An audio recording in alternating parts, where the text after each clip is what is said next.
Matt and I are out and about early this morning, see what we can get done in the garden. It's kind of a cool morning, not really terribly cool, but it is definitely a feel of fall in the air. And if I'll be quiet for a minute, you can hear all the crickets. That's another sign of fall here in the southern mountains of Appalachia when you start hearing the crickets. We've been hearing them for several weeks now. So today, the things that we're going to try to do, we're going to go ahead and harvest our winter squash, which is really kind of pitiful, but we're going to go ahead and get them and pull up the vines and clean up that area of the garden.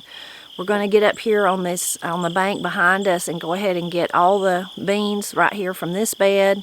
We were leaving them on there to use as dried beans, harvest them, see what we ended up with. And then also further out, there's some peas that we need to get. Go ahead and be done with them. And I guess we need to check, I forgot about, but we need to check on the Mississippi pink eyes and see if there's any left on them. We'd already got most of them, but there was a few green ones that we left, so we may end up getting them and pulling those out today too. These were beans that we were just going to try this year to see if we liked, and then because of the dry weather, they didn't do that great. This is the only beans they grew all summer. We've not picked any of them. So then we decided we were just going to let them dry on the vine and harvest them and use them for dried beans or save them for seed, whichever we do, but we'll probably eat them, probably try to eat them. So one row over there where Matt's picking was the Painted Pony, was the name of it. And then the ones on this side were the Kennedy, what was it, Matt? You read that little thing down there? Yellow kidney eye. I can't read your writing. Canarley. Oh, okay. Canarley. I don't know. Yeah, Matt can't read my writing, and I was looking at it from up here and thought it said kidney. It's yellow Canarley, ever how you say that eye. Anyway, so we're going to pick them. I'm going to pick one side, Matt's going to pick the other. We'll put our little thing in there so we'll know which is which in the bucket.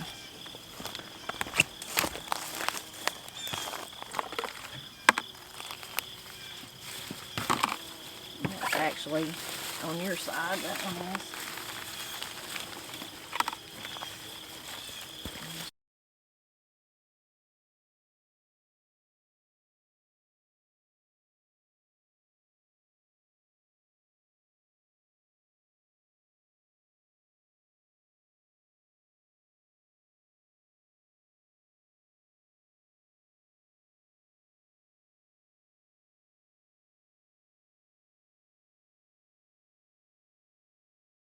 So that didn't take too long. I knew there was some weeds growing in the middle of those beans I'd left all summer, but I wasn't really paying attention to what they were. But once we pulled up all the beans, they're some of the volunteer lychee tomato. I grew those, I don't know, 3 or 4 years ago, and they have thorns all over them. The tomato is not really, it is a tomato, I guess, but it's very, very sweet, more like a fruit, and it's really, really small, really tiny, and I'm the only one that liked to eat them. And then after that, we never planted them again because of those giant thorns, but they've reseeded themselves in different places, so that's what's growing up there. So this was the little, if I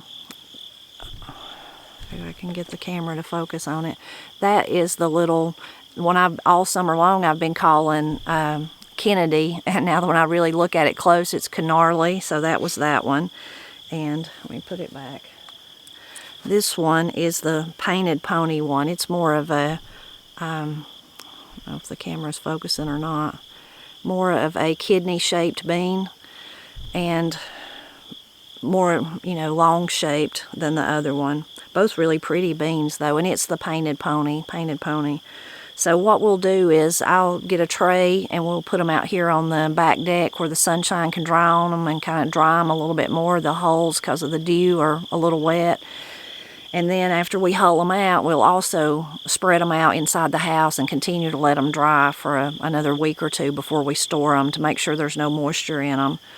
And then we'll cook them and see if we enjoy them, see if they're worth trying again.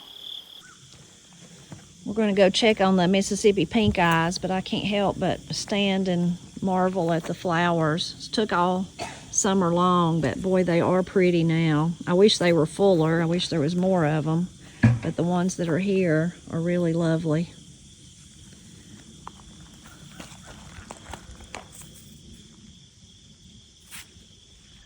So it looks like this is about it for the Mississippi pink eyes too. We'll probably just, as we harvest these, go ahead and pull up the plants and be done with this bed for this year.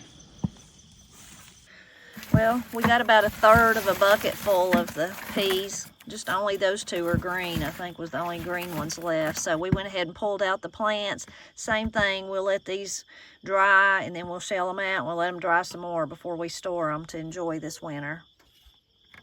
It's been a couple of weeks since we pulled out the cucumbers that were back here, and the nasturtiums have just taken over. Aren't they beautiful? Aren't they so pretty? So beautiful. Now, nasturtiums are edible. The most we do is put them in a salad or mostly just nibble on them out here. And really, I'm the only one that likes how they taste. Corey might like them a little bit, but Matt and Katie don't care for them. But I love them because of their leaves. Look at those beautiful leaves. I don't know if it shows up or not, but the dew just sparkles on them like diamonds, all those little drops of water. So pretty. And then, of course, the blooms are beautiful, too. There's some blooms. That one fell apart on me. There's a red one down there. You can see there's our volunteer tomato growing up in it, Matt's cherry. But such a beautiful, beautiful plant. We have made, a couple of years ago, Corey made a tincture with it because they're supposed to, nasturtiums have antibiotic qualities. So if you want to use it medicinally, it was really, really vile. But that winter we did all get sick, and I swear it did help me feel better.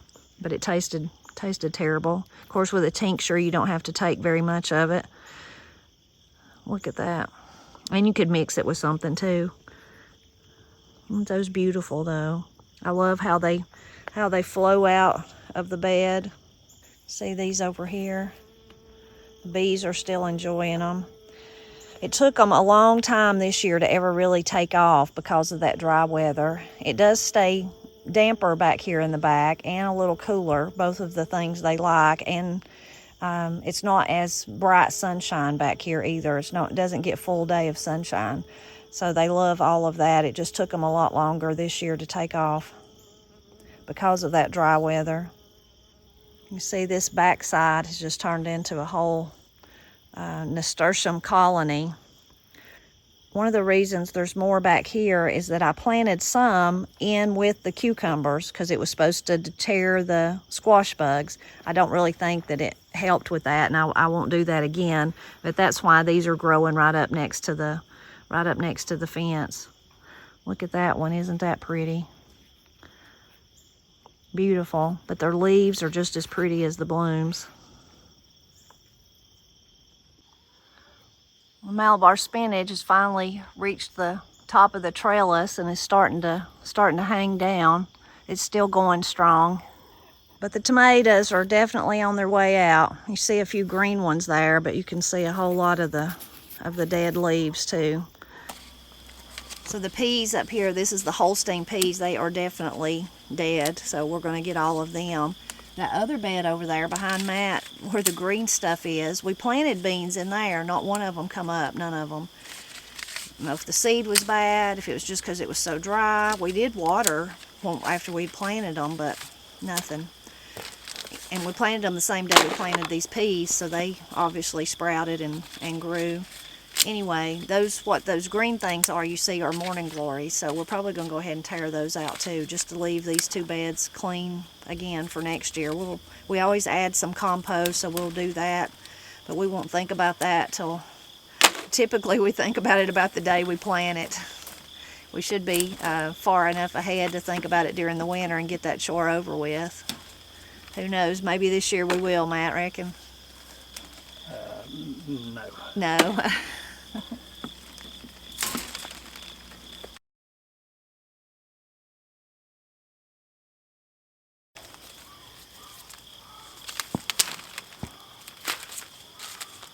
Keep getting part of the stem and it feels like a pea, but it's not. While we were up here getting the holstein peas, I looked down and found this tomato growing. It's just a volunteer growing here on the ground. Kind of, it's just laying on the, as you can see, it goes down through those weeds there. But it's got some ripe tomatoes on it, so I'm going to grab them. And now that I look, I was going to get that one little one. Look down through there, there's a lot of green ones on it, so I need to remember that and come up here and get those as they get ripe. I'm not sure if that one's, that one's got a bad place in it. I'm not sure what kind they are since it's a volunteer, but it's hanging full, so that's good. Here's all the holsteins we ended up with. You can see what they look like. Last year we just grew very little, but we did grow enough to eat, and we liked them. They taste like black-eyed peas is what they're very similar to. Really a pretty little pea too. So Matt's surveying the winter squash bed, which is not much.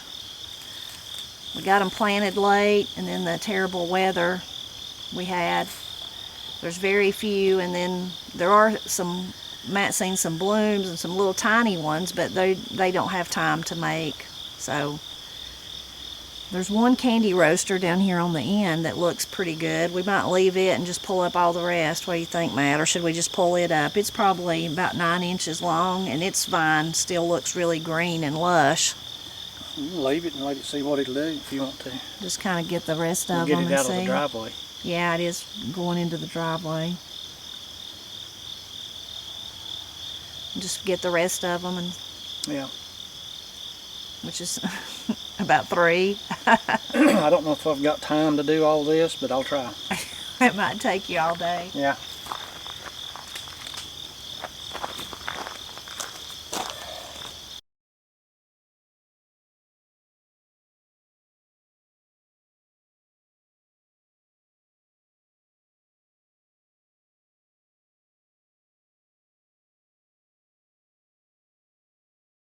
So not as good a harvest as we usually have. You can see that one's, I think that was going to be a pumpkin. I'm not sure what that was going to be, but it looks like it's going to be a pumpkin. But the vine was dead. I don't know if it'll be edible or not. I'll cut into it and see, and if not, I'll donate it to the chickens. They'll enjoy it. This little one, the cushaw there, we accidentally broke the top, so we'll have to eat it pretty quick, which will be no problem. Look at this little cute butternut. That's a cute one. And then the teeniest little cushaw, look at that. Again, the vine was already dead. That's kind of soft, so probably just have to enjoy looking at that one for a little bit and then get rid of it. Normally our cushaws get as big as this whole big basket, so that definitely didn't happen this year. But hopefully next year we can do better, get them planted earlier, and of course we hope we'll have a more plentiful moisture summer, more rain than we did this year. We're going to need to pick beans again, the rattlesnake beans. That's really great to have these beans during the month of September. It's amazing, amazing. We're not going to pick them today though, but it looks like something we're going to have to do pretty quick.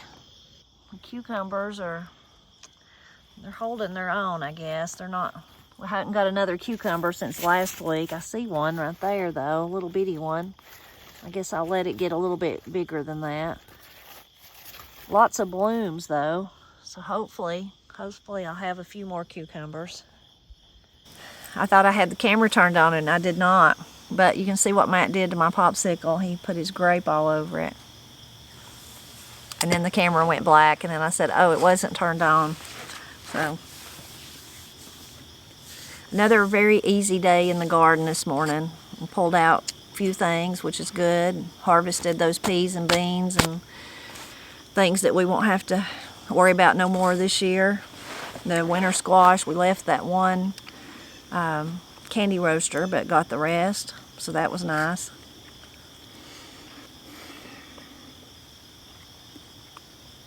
Usually it takes several loads to get the winter squash up on the porch. We'll leave it out there for several weeks, really, till it turns really, really cold, and then take it in the kitchen. It won't take but one trip this year, though, will it? No, it'll be easy. Just easy doings. Easy doings, and then some of them need to eat pretty quick, so I won't be probably sitting them around the kitchen all winter.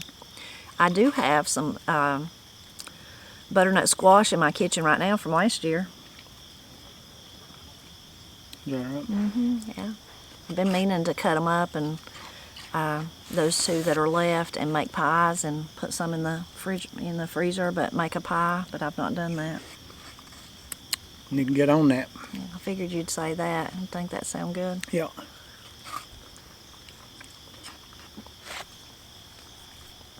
It was nice when we pulled up, those that we pulled up, to not see squash bugs down there. Usually when you pull them up, it's just like this time of the year, just you can just see the, what do you say, the ground a-working. But we didn't see squash bugs. Several people in the last week or so have told me that when you pull up your vines, if you do have squash bugs, that you should burn them, because they can be inside it. So if you just discard them, then those eggs can hatch back out. I've heard so many things about squash bugs. It'd be hard to do everything that people tell you to do, but we've tried most of them. But that might be something you want to try. It's so dry right here where we're at, we couldn't burn them right now for sure. So you'd have to wait till we get some more moisture. But that's a good tip, so thank y'all for telling us. That's another way to maybe combat them for the next year, for the following year. The pepper spray really put a hurting on them. So I wonder if we could religiously do the pepper spray after a couple of years, if that wouldn't kind of eradicate them from here. But then they can fly, so would they just come from somewhere else, you know? It's probably just an ongoing battle that we'll have to deal with. Yep. Pestilence. But I think we would have had a bumper crop of cucumbers this year if we'd had ample rain. Because we did keep the squash bugs at bay with the pepper spray. It really made a huge difference. And we did try other things though, like those nasturtiums I planted in them. Someone told me pine would keep them away. I like hung pine. We live where there's just a sea of pine, so that's easy to get. I hung pine branches all over them and stuck them around them. We turned over the beds a lot last winter, hoping that we would turn over the eggs and they would die. So maybe it was a combination of all those things. And I guess we'll just have to keep doing them.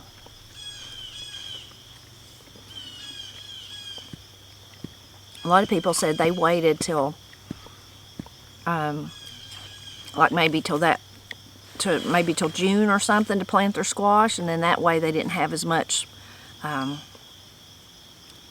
pest. The squash bugs, they didn't have as much. I don't know that, like for the winter squash, we sure couldn't wait that long. We about did wait that long this year, and that's one of the reasons we don't have no squash. Just because it would take, too many days. We'd run out of time. Especially here on the north side of the mountain, it's not that it's suddenly going to be freezing temperatures, but it's that the sunshine just gets less and less where it hits, less and less as the days go by. Yep. We got the real stand of gnats today. Yep. We did think last week when we were doing our popsicle talk, we said that we better hurry because it was going to rain. We didn't need to hurry. No. From that storm, we got less than a quarter inch of rain. And I know a lot of people got the rain they really needed. We're so glad they did. And then some people got way too much rain. We're sorry, of course, for them that got way too much rain, especially on the east coast of North Carolina. But we didn't end up getting any rain. So not even really enough to, it might have wet the ground around the cars, but not enough to wet underneath the cars. Didn't even settle the dust. Not hardly, no. So we had big hopes, but it didn't really happen. So it's still extremely dry. It does seem more like fall every day, though, mostly because of the sun, I guess. It's been a little bit cooler in the mornings. The days have still been really warm, though.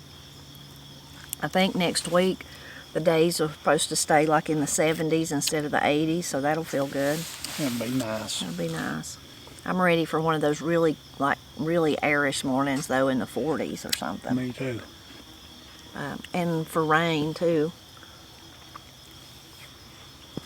You may notice Matt's got something holding his glasses on. Yeah.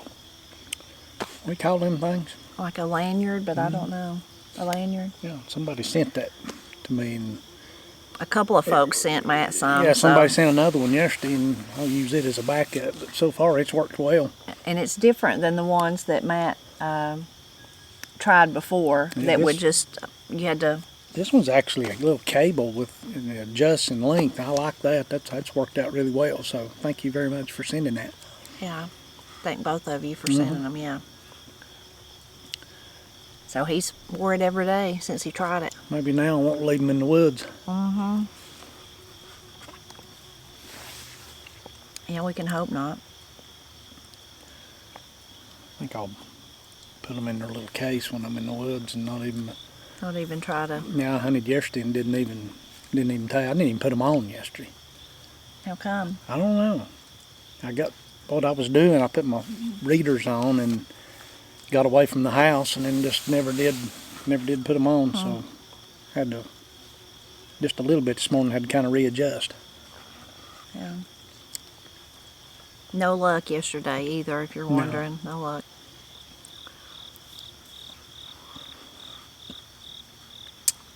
Because of Matt's glasses, we've been talking a lot, of course, about them, about him getting used to them, and been talking with you about them. And he told me a really funny story, but it would have been, now it's funny, but at the time it would have been very, very maddening for his father.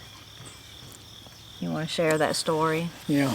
I'm trying to remember what grade I was in. I think I was in about the 7th grade. And I don't remember how it came to be, but the teachers and Daddy or somebody decided that I needed glasses because of my grades. They thought I couldn't see the board. That turned out not to be the case. The reason my grades were like they were is because I was not interested in any of that. But anyway, I had to go to the eye doctor, and I actually got a prescribed glasses at that time.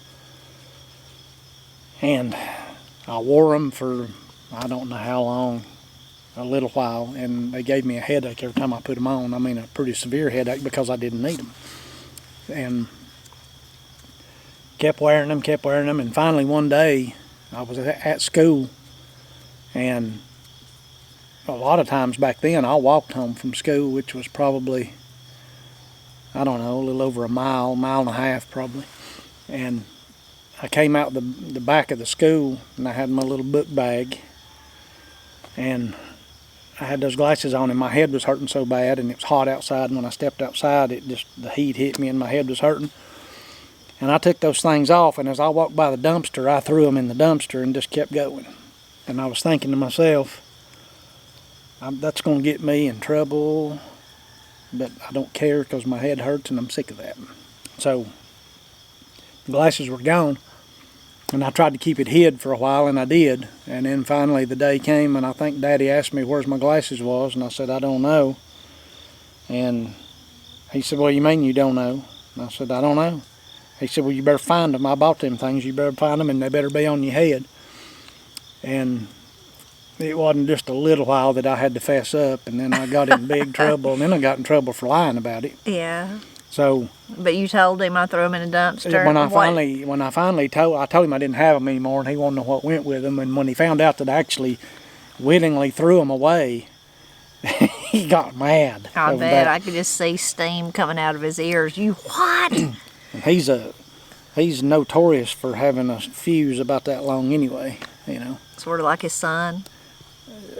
Who would that be? He ain't got but one, and that ain't right. Yeah, that's right. But anyway, he was upset over that.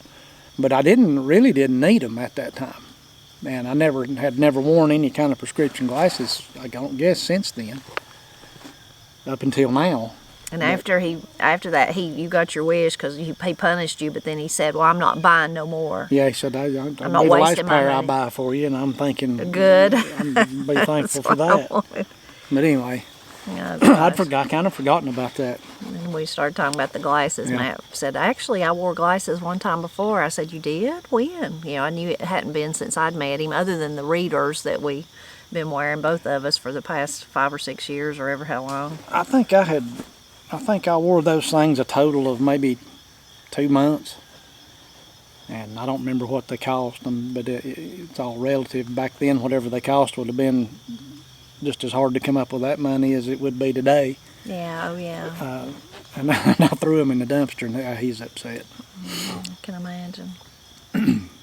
can imagine Papa Tony being mad, but I can also imagine you coming out of the school and be like, I've had enough. Yeah, I'm not doing it. I'm done. I'm done. And I was. And when I get, that's just the way I am. When I get to the end of something and I'm done, I'm done. You're going to get shed of it. And whatever consequence that brings about, bring it. That's just the way I am. Yeah. Well, you're not going to throw these in the dumpster, though. No. Which you need them now. You didn't need them No, in those days. yeah, they're actually a help to me now. Yeah.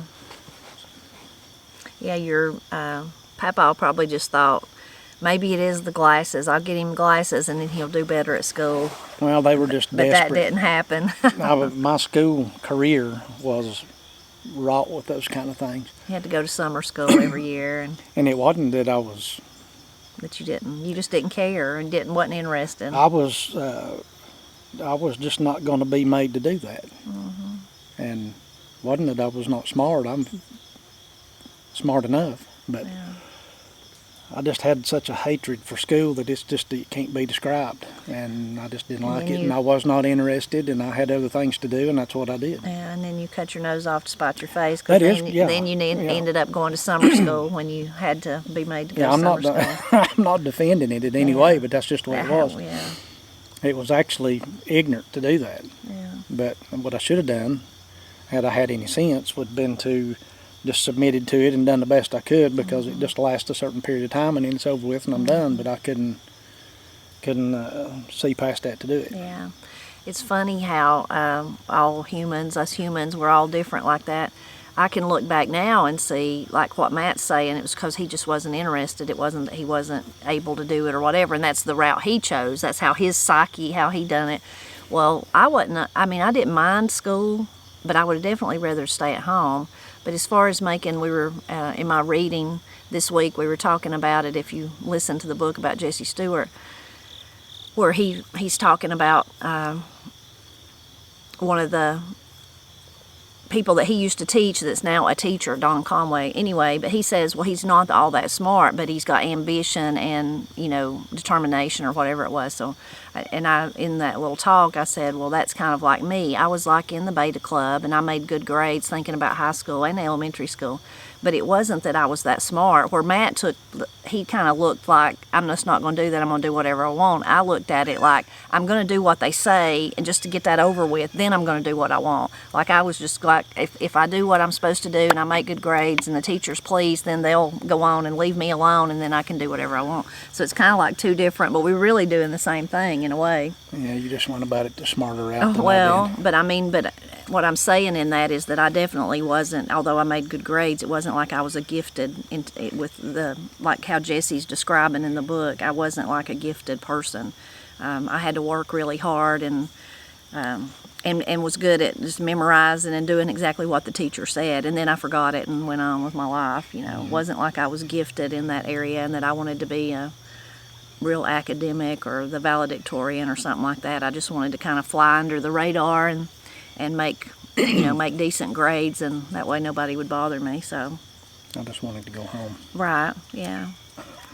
It's like what do they say, to justify the end, justify, how do you say that? Ends justify the Yeah, means. we just took two different ways. I was more like, okay, I'll just go along and do whatever you say and you'll leave me alone. And Matt was like, defiant, I'm not going to do any of it because I'm going to go do what I want. There was times on the way to school, once I got a little old enough to get myself to school, I could not make myself go. I would pretend like I was going. Oh, I would leave home, and then everybody thought I was going, and I didn't go to school. You were like one of the sitcom kids acting like it. Hey, see ya, school was great, and then you really was not going. I was, once again, I was smart enough, but apparently I was not smart enough to know that would get found out, Yeah, and it did. And then you was in trouble. Yeah. In trouble at school and at home. Gosh, I just hated it so bad. I don't know. I just did, and I'm sure I still would. Yeah. What little bit of time I've had to do classes and that sort of thing, it brought back that same. It's almost a flight response. I hate it so bad, Maybe you was traumatized. Maybe I'm just backwards. Maybe. What is that noise? It's a crow. Crow? It sounds like he's opening a jar of pickles or something.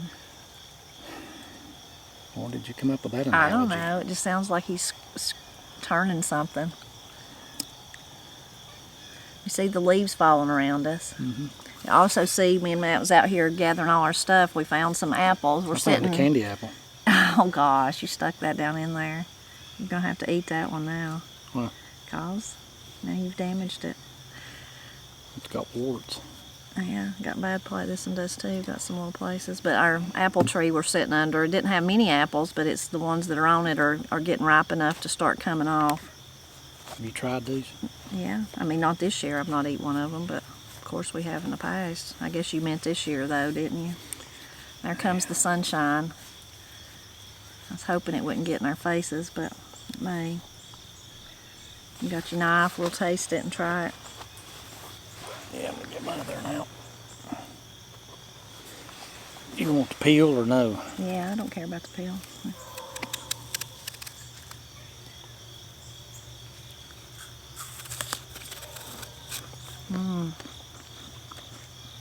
It's good. You gonna get rid of your peeling? I don't like apple peels. They initiate a response in my brain that is not good. You don't like the texture, I bet. Got a bad place in that one, just eat around it. It's really good. Do you remember what kind of tree this is? A Fuji or a Gala, one or the other. It's one of those two, and I don't remember which. It's been. I think it's a Gala because I think the Fuji that we had that died was right over there. And that one was we had one over there too, and it died. It got pretty big. I guess about as big as this one. Maybe not hardly this big. It lived for many years though. It was like a golden delicious, that color of apple, like a yellow apple. Every single tree we've planted in that spot died. Mm-hmm.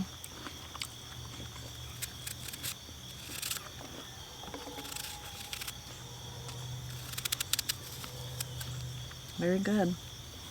Better than the popsicle. It is, isn't it?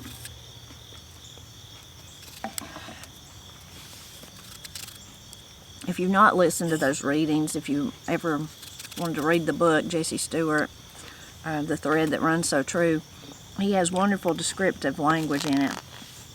In this last part too, he was talking about him and his friend Lester. They're driving, he's the superintendent of schools, and they're driving to all these little outlying schools in that county to check on them. That's like required of the superintendent. But in those days, I mean, it was really difficult because it was a lot of the rural schools, you still needed a horse and, either ride a horse or oxen, a wagon, a sled, whatever to get to them. But Lester has this car that he just manages to take all these places. Anyway, a lot of the description in this last one was about those trips. It's just such beautiful descriptive language. But one of them, they're going in October and November, and they're trying to beat the bad weather, the rains of fall and all that. But he's talking about the traveling down the road, and it doesn't, there's no roof on the car, so it's cold and all that, but looking at the trees that have frost on them, and he says they're like ghosts, like tall ghosts. Other beautiful language too.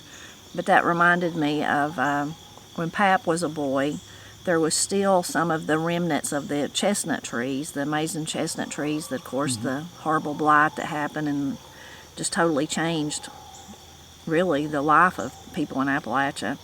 But he could remember some of those still standing, and he always said told me that they looked like you'd see them. They kind of, because they were had been dead a long time, and they were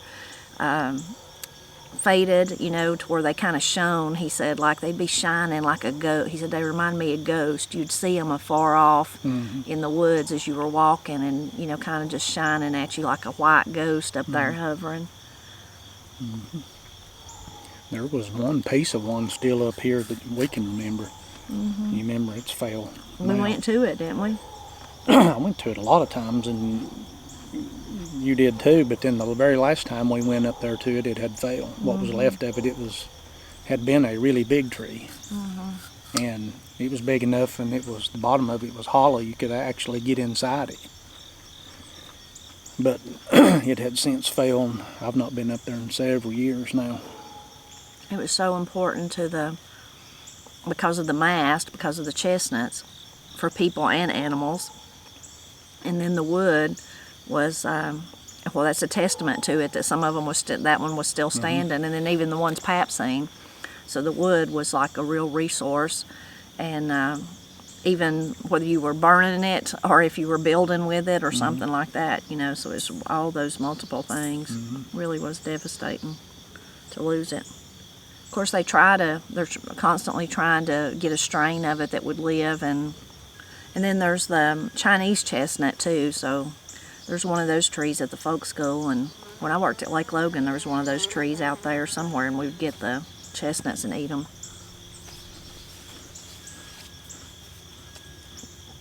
Yesterday, I had to take Granny to the doctor for a checkup. Everything was good. And she wanted to stop at the produce stand on the way home. She always does. If I take her, if Paul takes her. And she got some green beans and some, I don't know what she got, cucumbers, and she got some peanuts. And I said, boiled peanuts. I said, oh, you've been getting boiled peanuts? Because the girl said something to her like, do you want peanuts today or something? And I said, oh, I didn't know you've been getting boiled peanuts. She said, yeah. So I got me some too, so we both could eat them. Anyway, but I noticed right there on the counter there was a bag. I don't remember how much it was, though. I should have paid attention to that, but it said fresh harvested chestnuts. So I don't know where they come from or, you know, how far they come. It looked like fairly local just because of how they were packaged, just in a brown paper bag. Unless they had bought them in bulk and then was repackaging them, but it more to me seemed like it was somebody fairly local anyway. Those peanuts were good though. Oh, yeah. I like boiled peanuts. I do too. When I used to have to go back and forth to the hospital a lot in Gainesville when I was pregnant with Corey and Katie, that's where I had them, Gainesville, Georgia. Remember that there was that little produce stand? That's more towards Cleveland, back towards Cleveland, but we'd stop there and get them sometimes. Vaguely, yeah. Remember that? The one in Peachtree Produce, they have just plain ones, and then they have like, I think, a spicy boiled peanut. I've never got it, so I don't know how spicy it is. But they'll ask you, do you want the plain or what do you want, you know? I like the spicy ones. Yeah, you probably would. I like just the plain ones. Granny said, we ought to try to grow peanuts. I said, I don't know if we could grow peanuts or not. I don't know either, but we've Got enough to grow? We got plenty, you know. Yeah. I know I've heard a lot of people say that they grew them or their parents grew them when they was little, and that they would parch them, you know, roast them, and that was great memories with them and their family. I know Randy that reads our blog, he talks about that him and his daddy would do that. They lived in South Carolina, or Daddy did, Randy still does. So a little bit different climate than here, but they would grow them every year, and then they would parch them in the winter, and he has such fond memories of eating them, you know, by the fire with his daddy. Feels good to get those beds cleaned out. Yeah, it does. Those are done till we figure out what to do next year, and they're so dry. We pulled that stuff up, it's just dust, just dry. It's really amazing that those beans did anything. They do. That's not that much of a harvest for considering they grew all year, but still. And if they'd had ample rain, and then probably if we had picked them, you know, then that would have encouraged more blooms, but we didn't. That was it. But that'll be, what's that, a mess for, at least for both of them, we can taste. Maybe a little bit more than a mess. Yeah. So, now Maybe we'll get more rain next year. I hope so. Or if not, Matt'll have his irrigation things in place, especially the big garden. That one's almost easier if you're able to put a pump in and all that. But up here, if we figure out how to run, I don't know, though, how we could ever reach the bank up there. I guess that's just going to be mule power. Well, I can rig up something. We'll have so many. We just never had the need to. No, we never have, and hopefully we won't. I forgot I tucked my strings down in my shirt when I was bending over. Hopefully we won't have to again. But then it's funny if they're going everywhere. Me and Matt will be out here like trying to get around just have pipes laying everywhere, all over. I'm sure you wouldn't do it that way, but that's how my mind immediately goes to, like, all these pipes and stuff you got to weave your way through. I'll try to clean it up a little bit on that. My maybe I'll just do pipes overhead all the way across the house and everything and just water us all at one time. Yeah, maybe. Yeah, just have a giant sprinkler system up in the sky. Mm-hmm. Be like, it rained 3 inches at my house yesterday. Yeah. Oh, gosh. Yeah, I definitely hope the weather is different next year.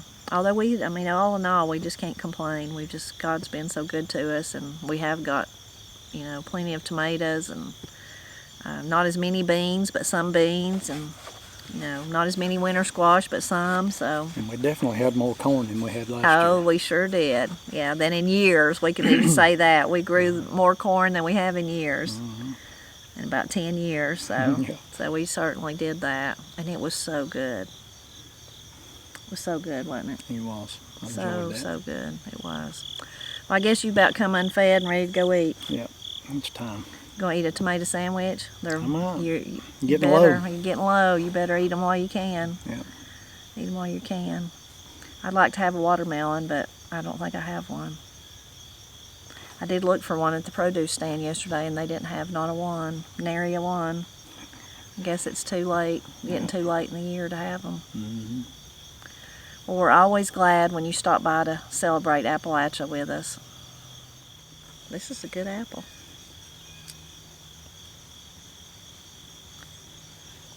It's really good. Mm-hmm. It's the spot because I hadn't eaten no breakfast. Whose fault's that? Mine. All mine. What do you gotta do now? Go in there and figure out supper.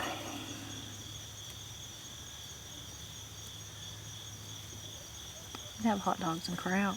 Oh, we got that little deer meat left. We can I do was that. gonna make that for her. Oh, okay. And then we can have whatever. We can do hot dogs and weenies and kraut That'll work. and something. Kraut's good. Gosh, yeah, it's good. The one jar was better than the other, though. I mean, both were good, but that one jar was just top notch. Wonder what was the difference? I don't know. I have no clue. Yeah, I don't know. I did notice, I said we should pull up those cabbage, but I just looked at them. Just glanced when I was walking by, and there's green growth on them. So maybe Okay. we'll leave them a while and see what happens. Maybe they'll make Brussels sprouts. Well, that's what most people said, that their parents or grandparents or themselves or whoever would just leave them, and they'd grow like little, didn't have time to grow before winter, but grow a little bitty cabbage, like 2 or 3 maybe. Mm-hmm. And it was kind of like Brussels sprouts, and it just kind of be one meal, but it was one they all looked forward to or something. Mm-hmm. I don't know. We gotta do something about this. It's like we're both in it. This is a one-seater. I ain't one Look seater. at me, I'm leaned way over Well, here. I've got like 6 inches over here. Well, I've got this big limb. If I Oh. sit here like you, I'm gonna be like this. So I gotta lean way back out over here. There's chairs like this at the doctor's office, and me and Granny, because I'm helping her walk, we always sit together in them. So when we went in a different office room or little exam room yesterday, and there was one like that, so I didn't think about it. I just sat down beside her, and then the doctor come in and was like, because there's another chair, was like, "Oh, how sweet, you're sitting together." Because you're both in the same chair. Yeah, it's like this, I guess for bigger people, but we Yeah. were sitting, me and Granny fit good in it, I said, yeah, we like each other, we're sitting together. Okay, next time I'll sit over there and make you sit over here. I think what I had in mind is to burn this and get a different I chair. love this chair. You better, I got this at Josh's, I know, remember? you better get to liking it It because had it ain't gonna last much longer. It had probably sat outside that store for 35 years, don't you think? A long time. I Remember, guess. it was that he didn't even know that it was out there, and I seen it immediately. I was like, I love that. Can I have it? How much? He's like, I don't even know what you're talking about. Oh, that's been sitting out there Since he was a boy. since he's a boy. Yeah. I was like, well, I want it. If you're getting rid of everything, I want that. Yep. I like it. I think some old papa made it. Probably. Because look at the nails. Mm-hmm. Or maybe not. Maybe he didn't, but... And the boards are not even on the seat, Yeah. I like it. right, let's go.